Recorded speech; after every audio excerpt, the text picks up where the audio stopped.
Live at 9. Let's look at other news stories that are made headlines today. Now, turning to the education sector, the increase of capitation grants in schools continues to be the greatest appeal of stakeholders for smooth running of institutions. They say that the current 17,000 shillings per student is just not enough. It is 25 years of universal primary education, UPE, and 20 years of universal secondary education.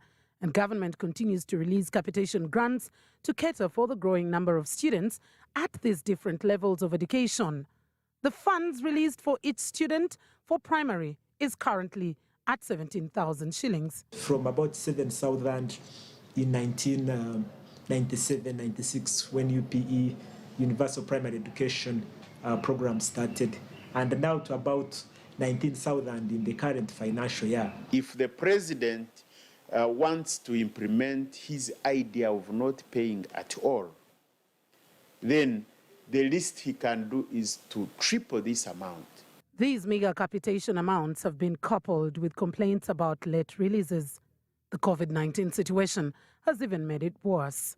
The schools at times then are forced to run on credit from the private sector, and we think that could easily escalate and add on to the debt burden of the country. We probe further on this allegation. How true could it be that close to a month down the road, no capitation releases have been made for semi-candidates? The capitations as of now? Yeah, it's possible.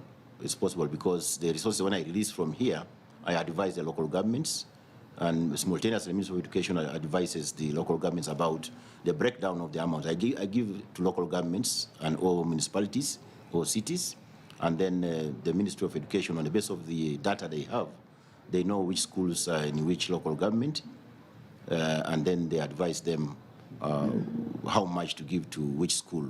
Ochailab adds that even at the close of schools due to COVID-19 pandemic, 11 billion shillings for capitation had already been released. 32.6 billion shillings was also released in September 2020 when candidate classes were allowed back to school, while another 25 billion shillings was released last week for semi-candidate classes. This is part of the 300 billion shilling budget for capitation grants in this financial year, and the Ministry of Finance says it is still waiting for advice from the Ministry of Education to release grants for the pending classes. But what exactly does the capitation grant in schools cater for? It is supposed to cater for scholastic materials. It is supposed to cater for the administration, co-curricular activities, that is games and sports, then music, dance and drama.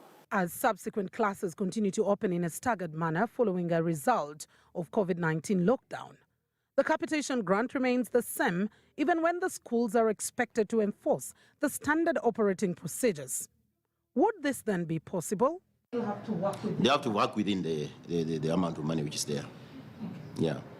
And also what could have made it possible for that is that because of the phasing of going back, and also because of the lockdown for most of the periods, so the number of days for which maybe students eat posho and beans and whatever they have been given were now less. Also, the aspect of providing capitation based on numerical strength at schools has been disputed by some players, saying geographical location, among other factors, should be part of capitation grant considerations. Mildred Tuhaise, NBS, Live at 9.